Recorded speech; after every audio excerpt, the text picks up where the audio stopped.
Last November, I visited Universal's brand new Epic Universe during Thanksgiving weekend, arguably one of the busiest times possible. And after seeing a ton of negative reviews online, I was honestly worried. So, was Epic Universe actually worth the hype, or was I stuck in line the whole day? We're going to talk about it here on Rants, Rides, and Reviews.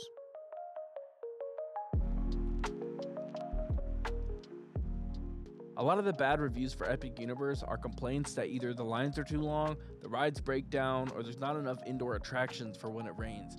Knowing this before going, I decided to make a game plan, and so I'm going to tell you what I did, and hopefully some of the tips help you as well.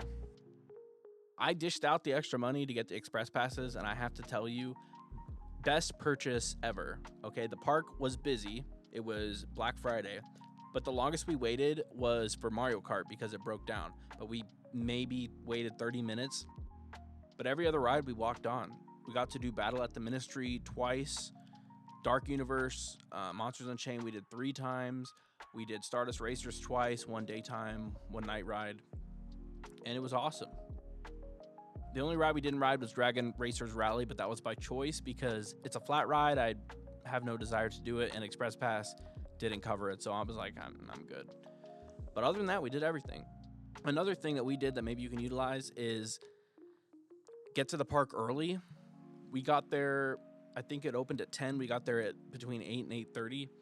And this is a tip that a lot of people don't know is you don't need early park entry to get into the park early. Okay, you only need early park entry to get into the portals.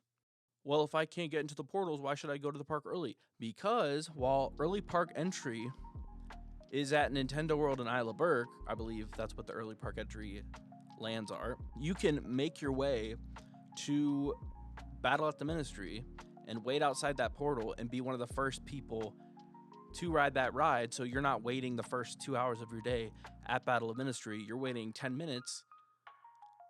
And while everyone else is rushing to that ride in the morning, you're getting off the ride at 10 o'clock opening time, and you're strolling through the land, enjoying it while everyone else is rushing and waiting in line. That's what me and my wife did, and it worked out perfectly. We got off the ride, and then we went to the cafe there and got a hot butter beer because it was kind of cold, and we were just strolling through Place Cachet, which is the third Harry Potter land that they built. And it was fantastic. Now, I obviously can't guarantee this will work for you, but it worked for us, and I know it's worked for others as well. So if you've done this before, let me know how it worked out for you. So what did I think of Epic Universe? Well, I'd like to save my more detailed thoughts for a separate video. Maybe I'll get my wife on here with me for that one, but I'll just give a general overview of what I thought of each land. The hub is probably the best I've ever seen. Celestial Park has this steampunk Victorian architecture with excellent landscaping throughout, and it weirdly reminded me of Emerald City from Wicked, which is kind of weird, but that's what it reminded me of. It's definitely in the top 3 entrance lands that I've seen, better than anything Universal has ever built in Florida, and it's just spectacular. The rides in Celestial Park are just as impressive. Stardust Racers is an incredible addition to Universal's coaster lineup. When riding this at night, you really feel like you're just shooting across the sky. And yes, the Celestial Spin is as good as everyone says it is online. This is the one that you need to prioritize on your vacation if you are a coaster fanatic like I am. We also rode the carousel, which might be the best carousel I've ever ridden, Constellation Carousel. We rode it at night, and with the lighting and the music, it was really fun. This is like the one carousel where I was like, I'm glad I did that, because usually, I don't do them. They're for kids, and I'm like, this is kind of weird. But look at this. Look how beautiful this carousel is. How could you resist giving that a shot? All right, let's move on to the third Harry Potter land that Universal has built. The most anticipated land for me, Harry Potter and the Ministry of Magic. Now, this was the most immersive land to me by far. I literally felt like I stepped in a time machine and entered 1920s Paris. There is French on all the signs. The buildings are themed. The food is themed. It's crazy. There's wizards walking around from Beauxbaton and Hogwarts and Durmstrang, and there's interactive portraits to talk to, and there's magical creatures all around you. Like we saw a Niffler, a Mooncalf, and I don't want to go into too much detail, but there's just so much to encounter here. It feels like a lived-in world. We were just blown away. 10 out of 10, Universal. You've done it again. The next land we visited on our vacation was How to Train Your Dragon Isle of Berk. And going into it, I was like, it's a kid's family IP. How hard are they going to go? They went hard on this one, okay? This reveal is the best reveal in the park. All right, that opening shot when you walk in, it is cinema, okay? Absolute cinema. And the dragons, guys, this land has dragons. And you might be thinking, duh, it's called How to Train Your Dragon. But you don't know, okay? This is 2026, and theme parks be skimping out on the details, all right? And I was really impressed with the number of dragons. I think there was around 30 when I counted. I remember counting. I don't remember how many there were, unfortunately. I should have wrote it down, but I didn't. But there was a good amount of dragons. And Hiccup's Wing Gliders is definitely the sleeper hit of the park. You don't go in thinking, wow, that's going to be one of my top rides, but it was good. I like to think of it as like a more approachable Hagrid's. The land itself, it really does a good job of, reflecting the animation style, yet making it feel alive and lived in. My wife and I were so shocked with the theming that we were just like, all right. So we went into all the bathrooms and checked the theming for each bathroom in the land, and we decided upon that Place Cachet had the best bathrooms, which is the Harry Potter land. But all of them are pretty well themed. I think the only one that wasn't themed was Celestial Park, but it's a park, so I don't really hold that against them. And then you have the other ride, the water ride. I cannot remember the name of right now. I mean, it's all right. However, they got to do something with the water pressure, because I've seen ride-throughs, and on my experience as well, the guns do not shoot hard enough, and there's not enough water pressure there, so I couldn't hit like half the targets. So they got to fix that. And this ride's only as fun as the people you're riding with. I don't know. My wife made it really fun, but I can imagine, if you're riding with a sad sack of sadness, it's not going to be as fun. But it's good for kids. There's other rides like it. The story is pretty light. But yeah, it's there. It's good. It's good to have a water ride in the park. All right, let's take a warp pipe into Super Nintendo World. Now, this may be a hot take. All right. Bear with me on this one. Brace yourself. This was my least favorite land at Epic Universe. Not because of the theming. Don't get me wrong. Theming is immaculate. So many moving elements. You are inside a video game. Okay, this is incredible. But the rides themselves left me wanting more. Out of the 3 rides, Mario Kart disappointed me the most. The augmented glasses, they just don't work. The concept is a great idea, but the execution is just a little nauseating. It was hard to follow what was happening. I do think it's worth going on, though. For the queue alone, it's really, really good. I mean, we were stuck there for a little bit, so we got to see and look at a lot of pieces, but we didn't even realize we were stuck because there's so much to look at.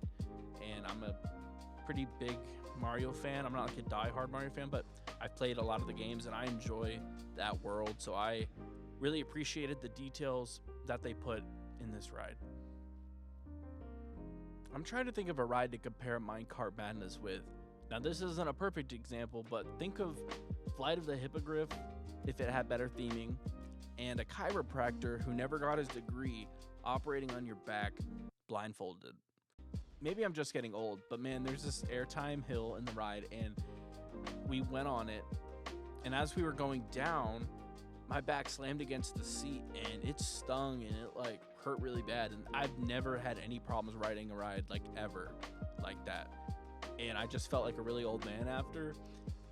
And other than that, though, it was fun. The flying aspect is really cool. I played Mario Kart Double Dash a lot growing up, and they have this cannon, the same cannon on this ride is on DK Mountain in Mario Kart Double Dash, and it was always a dream of mine to go through that cannon and fly. Like, and you do that, okay? It's awesome. It's cool. I was giddy like a little kid, like a little boy, like a little wee boy, like a little lad, and it was great. Okay, it was a dream come true. But the back pain was real. Okay, and if I had waited 2 hours for this, like I know people did that day, might have been a wee upset, might have been a wee angry. Okay, so just keep that in mind about this ride.